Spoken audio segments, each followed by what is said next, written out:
Em meio ao crepúsculo da existência humana, quando as virtudes são eclipsadas pelos vícios e a sabedoria é obscurecida pela ignorância, surge um momento predestinado que determinará o destino de todas as almas.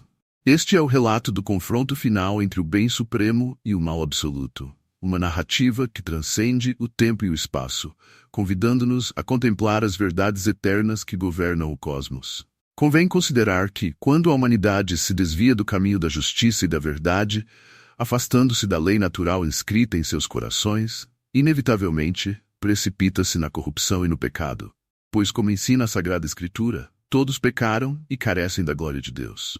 Assim, neste tempo, observa-se que os homens, esquecendo-se das virtudes e entregando-se aos vícios, provocam a desordem na criação. Aparecem, então, sinais e presságios que não podem ser ignorados pelos sábios. Estes fenômenos, sejam eles naturais ou sobrenaturais, servem como advertência divina para que os homens retornem ao reto caminho. Contudo, apesar dessas manifestações, muitos permanecem insensíveis, preferindo a cegueira espiritual à luz da verdade. Profetas e mensageiros são enviados pela providência divina para chamar à conversão. Mas conforme testemunhado nas Escrituras, nenhum profeta é aceito em sua terra. Assim, eles são ignorados, ridicularizados ou mesmo perseguidos, pois a verdade que proclamam é contrária aos desejos desordenados dos homens. Com o abrir do primeiro dos 7 selos, inicia-se uma série de julgamentos divinos. Estes selos simbolizam os decretos de Deus, que, em sua justiça perfeita, permite que certas calamidades ocorram como consequência dos atos humanos. É justo que a desobediência seja seguida de correção, para o bem das almas. Rumores surgem sobre a ascensão de um líder carismático, cujas intenções ocultas não são percebidas pela maioria. Este homem, atraindo multidões com palavras suaves, esconde em seu coração a semente do engano. As nações, já em conflito e tensão, veem nele uma esperança falsa de unidade e paz. Desastres naturais se intensificam, não apenas como fenômenos físicos, mas também como sinais da desordem moral que permeia a humanidade. Terremotos, pestes e fomes causam destruição em massa, lembrando aos homens a fragilidade de sua existência e a necessidade de retornar ao Criador. Prosseguindo na contemplação dos mistérios divinos, consideremos a abertura dos 7 selos, símbolos dos juízos de Deus sobre a humanidade. Com a abertura do 2º selo, a paz é retirada da terra, e a espada da guerra se espalha entre as nações. A violência global não é apenas um resultado das ambições humanas, mas também uma permissão divina para que os homens colham os frutos de suas iniquidades. Ao abrir-se o 3º selo, a escassez e a fome assolam a terra. A balança na mão do cavaleiro indica a medida escassa de alimentos, e a inflação desenfreada torna os recursos básicos inacessíveis para muitos.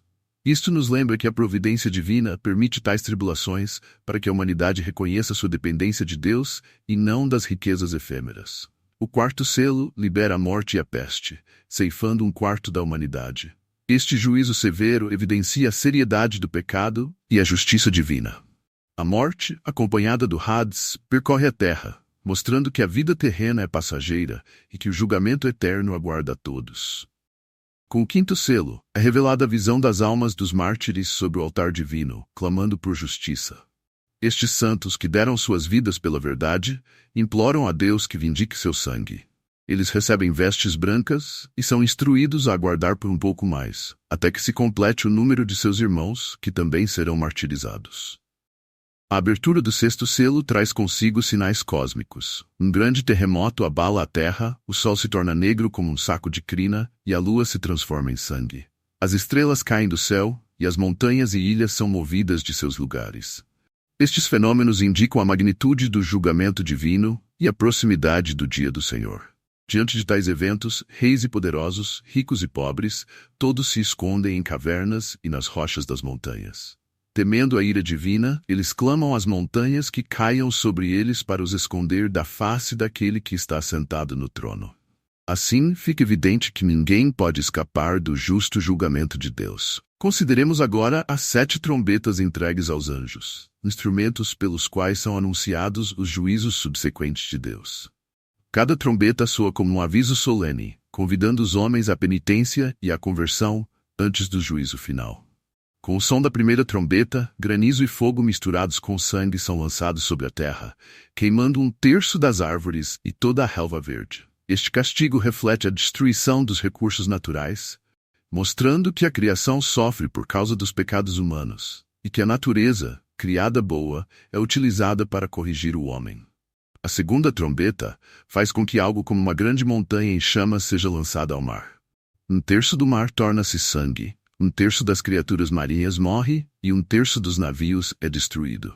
Esta calamidade marítima simboliza a perturbação das nações e dos povos, frequentemente representados pelas águas na Escritura. Ao soar a terceira trombeta, uma grande estrela, ardendo como tocha, cai do céu sobre 1/3 dos rios e sobre as fontes das águas.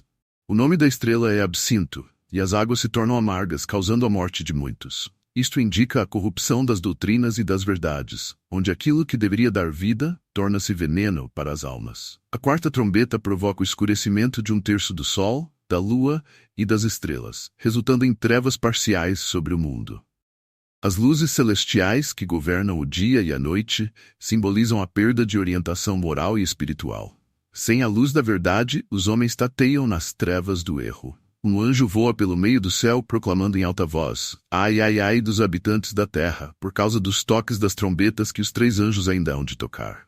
Este aviso intensifica a urgência da conversão, pois os julgamentos vindouros serão ainda mais severos. Com a quinta trombeta, o abismo é aberto, e gafanhotos emergem para atormentar os homens que não têm o selo de Deus em suas frontes. Estes não são gafanhotos comuns, mas representações de forças demoníacas permitidas para afligir aqueles que rejeitaram a graça. Seu tormento é grande, mas a morte lhes foge, indicando que ainda há tempo para o arrependimento. É necessário aprofundar a compreensão acerca do surgimento do Anticristo, figura profetizada que se opõe diretamente a Cristo e à verdade divina. Este líder carismático emerge em um tempo de caos e desesperança, oferecendo promessas de paz e soluções aparentes para os problemas mundiais. Sua eloquência e aparentes boas intenções enganam muitos, cumprindo o que está escrito. Porque virão falsos cristos e falsos profetas, que farão grandes sinais e prodígios, de modo que, se possível fora, enganariam até os escolhidos. Sob sua liderança, as nações se unem, formando um governo global. Esta unificação política e econômica parece trazer estabilidade, mas esconde uma tirania espiritual. O Anticristo faz um pacto de paz de 7 anos com Israel, aparentando respeito pelas tradições e crenças, mas com intenções ocultas de profanar o sagrado. O falso profeta emerge como aliado do Anticristo, realizando sinais e maravilhas que impressionam as massas. Estes milagres não procedem de Deus, mas são permitidos para testar a fidelidade dos homens. Ele legitima o Anticristo, levando muitos a acreditarem que este é o Salvador esperado. Uma imagem da besta é erguida, e todos são obrigados a adorá-la. Este ato de idolatria máxima representa a usurpação da adoração devida somente a Deus. A imagem, dotada de poder para falar, exige submissão total, sob pena de morte para os desobedientes. A marca da besta é imposta sobre todos, pequenos e grandes, ricos e pobres, livres e escravos. Sem esta marca, ninguém pode comprar ou vender, criando uma dependência material que testa a fé dos justos. Esta marca, seja literal ou simbólica, representa a aliança com o mal e a rejeição de Deus. Inicia-se uma perseguição intensa contra aqueles que se recusam a adorar a besta ou a receber sua marca. Os santos são entregues à tribulação, mas perseveram na fé, sabendo que quem perder a sua vida por amor de Cristo, a encontrará. Sua resistência é um testemunho contra a impiedade dominante. Convém agora meditar sobre as 7 taças da ira de Deus, símbolos do juízo final e completo sobre a impiedade. 7 anjos são instruídos a derramar estas taças sobre a terra, cada uma representando um castigo específico, destinado a levar os homens ao arrependimento ou a confirmar sua obstinação. A primeira taça é derramada, e úlceras dolorosas acometem os homens que têm a marca da besta e adoram sua imagem. Estas chagas físicas refletem a corrupção espiritual interna, manifestando externamente o estado das almas que se afastaram de Deus. Com a segunda taça, o mar se transforma em sangue, e toda a vida marinha perece. Esta destruição total dos mares simboliza a morte das nações e povos que se opuseram a Deus, pois o mar frequentemente representa as multidões na linguagem profética. A terceira taça converte os rios e as fontes em sangue, afetando a água potável. O anjo das águas declara a justiça de Deus neste ato, pois aqueles que derramaram o sangue dos santos agora recebem sangue para beber. É uma retribuição justa pela violência cometida contra os servos de Deus. A quarta taça intensifica o calor do sol, e os homens são queimados com grande calor. Em vez de se arrependerem, eles blasfemam contra o nome de Deus, demonstrando a dureza de seus corações. Este castigo mostra que, sem a graça divina, o sofrimento não leva necessariamente ao arrependimento. A quinta taça é derramada sobre o trono da besta, e seu reino é mergulhado em trevas. A angústia e o tormento são tão grandes que os homens mordem suas línguas de dor. As trevas aqui representam não apenas a ausência de luz física, mas também a confusão e o desespero espiritual. A sexta taça seca o rio Eufrates, preparando o caminho para os reis do Oriente. Este evento facilita a reunião das nações para a batalha final.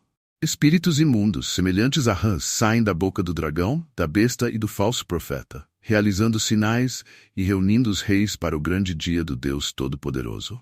Devemos agora considerar a preparação para o confronto final, onde os desígnios do mal buscam opor-se ao poder supremo de Deus.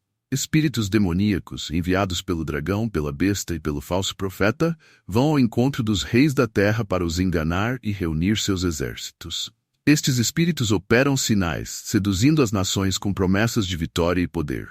As nações do mundo convergem para o lugar chamado em hebraico Armagedon, o Vale de Megido.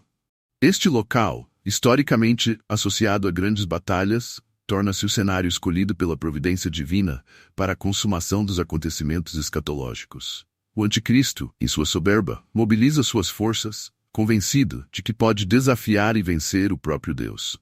Apesar dos sinais celestiais que ocorrem, eclipses, tremores e outros prodígios, as forças do mal permanecem obstinadas, ignorando as advertências divinas. Sua cegueira espiritual impede que reconheçam a inevitabilidade do julgamento que se aproxima.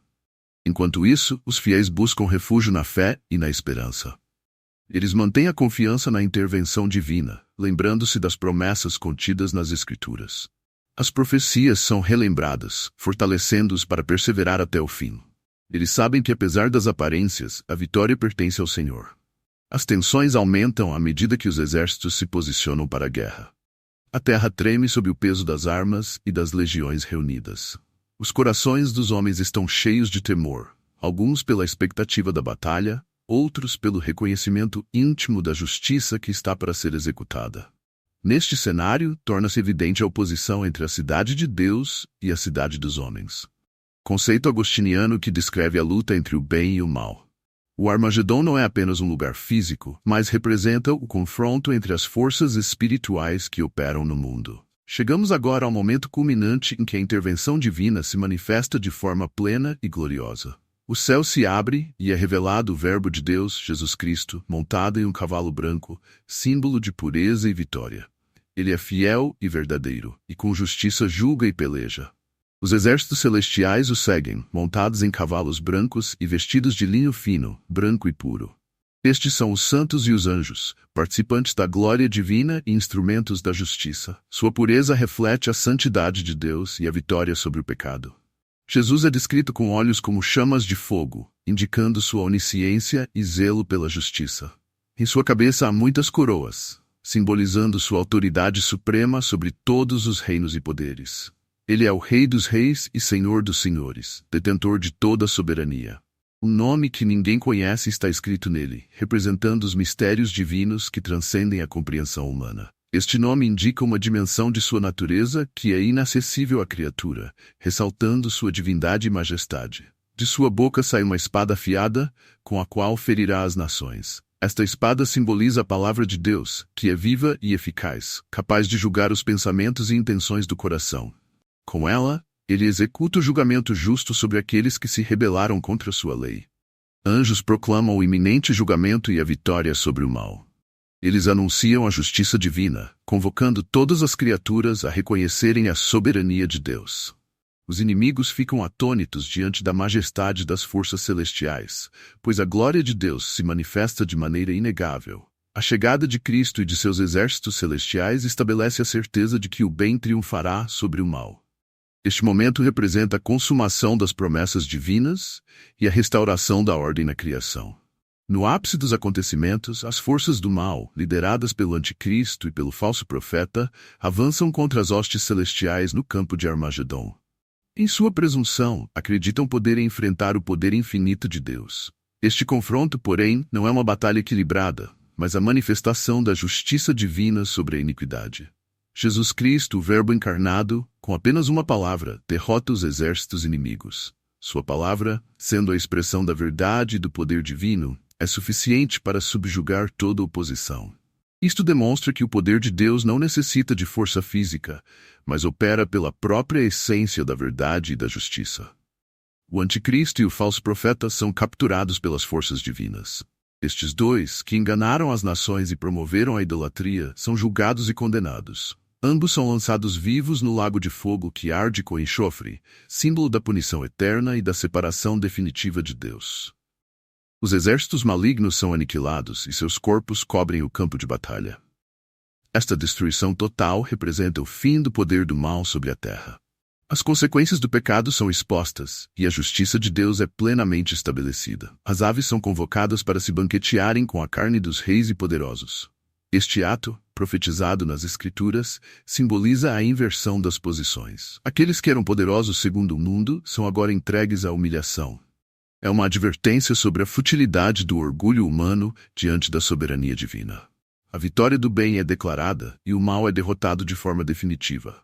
A ordem é restaurada e o reinado de Deus é estabelecido sem oposição. Este evento confirma a promessa de que os mansos herdarão a terra e que a justiça prevalecerá. Após a derrota das forças malignas, um anjo desce do céu, trazendo a chave do abismo e uma grande corrente em sua mão. Este anjo, agindo sob a autoridade divina, apreende Satanás, o antigo adversário, e o aprisiona por 1000 anos. Este aprisionamento impede que ele engane as nações, permitindo um período de paz e justiça sobre a terra. Inicia-se então o milênio, um tempo em que Cristo reina diretamente sobre a terra. Este reino milenar é caracterizado pela implementação plena dos princípios divinos, onde a vontade de Deus é feita assim na terra como no céu. Os santos ressuscitados participam deste reinado, administrando justiça e governando com equidade. A terra é renovada e a harmonia é restaurada entre todas as criaturas. A criação, que gemia sob o peso do pecado, é libertada da corrupção. A natureza floresce e os relacionamentos entre os seres vivos são pacíficos, cumprindo as profecias de que o lobo habitará com o cordeiro. As nações vivem em prosperidade sem guerras ou doenças. A paz, fruto da justiça, permeia todas as relações humanas. Os recursos são compartilhados equitativamente e a fome e a miséria são erradicadas. A saúde é restaurada e a longevidade é aumentada, conforme a bênção divina. O conhecimento de Deus é difundido amplamente e a adoração é universal. Todas as pessoas reconhecem a soberania de Cristo e vivem segundo seus mandamentos. A verdade é ensinada sem impedimentos e a sabedoria é buscada com diligência. Este período representa a realização das promessas divinas e oferece um vislumbre do estado final de redenção. No entanto, é também um tempo de preparação para os eventos que se seguirão, conforme o plano divino se desenrola até a consumação dos séculos. Ao término dos 1000 anos, conforme a divina disposição, Satanás é solto de seu aprisionamento. Ele mais uma vez busca enganar as nações, reunindo-as para uma última rebelião contra Deus. Este evento final revela que, mesmo em um mundo perfeito, o coração humano necessita da graça divina para permanecer fiel. As nações cercam o acampamento dos santos e a cidade amada, mas fogo desce do céu e consome os rebeldes. Esta destruição imediata e definitiva termina a ameaça final ao reino de Deus. Satanás é então lançado no lago de fogo e enxofre, onde já se encontram o anticristo e o falso profeta. Ali serão atormentados dia e noite pelos séculos dos séculos. O grande trono branco aparece, e aquele que nele se assenta tem uma majestade tão grande que a terra e o céu fogem de sua presença. Todos os mortos, grandes e pequenos, estão diante do trono. Livros são abertos, incluindo o livro da vida, e os mortos são julgados segundo suas obras registradas. Cada pessoa é avaliada com justiça perfeita, considerando não apenas as ações externas, mas também as intenções do coração. Aqueles cujos nomes não estão escritos no livro da vida são lançados no lago de fogo, que é a segunda morte. Este julgamento final estabelece a separação eterna entre os justos e os injustos. Então, Deus cria novos céus e uma nova terra, pois o primeiro céu e a primeira terra passaram. A nova Jerusalém desce do céu, adornada como uma noiva para seu esposo. Deus habita com a humanidade redimida, e Ele mesmo enxuga toda lágrima dos olhos deles. Não haverá mais morte, nem pranto, nem clamor, nem dor, pois as primeiras coisas passaram. Esta nova criação é a consumação do plano divino, onde a comunhão entre Deus e o homem é plenamente restaurada. A eternidade é caracterizada pela paz, alegria e justiça perfeitas, cumprindo a promessa de que Deus será tudo em todos. Assim se encerra a narrativa do confronto final entre as forças do bem e do mal, uma reflexão profunda sobre a justiça divina, a natureza humana e o destino eterno das almas. Esta história nos convida a contemplar as verdades eternas e a buscar a sabedoria que vem do alto. Se este relato tocou o seu coração e despertou em você o desejo de aprofundar-se nos mistérios da fé e da razão, convidamos você a seguir nosso canal. Junte-se a nós nesta jornada de conhecimento e espiritualidade, onde continuaremos explorando temas que iluminam a mente e elevam o espírito.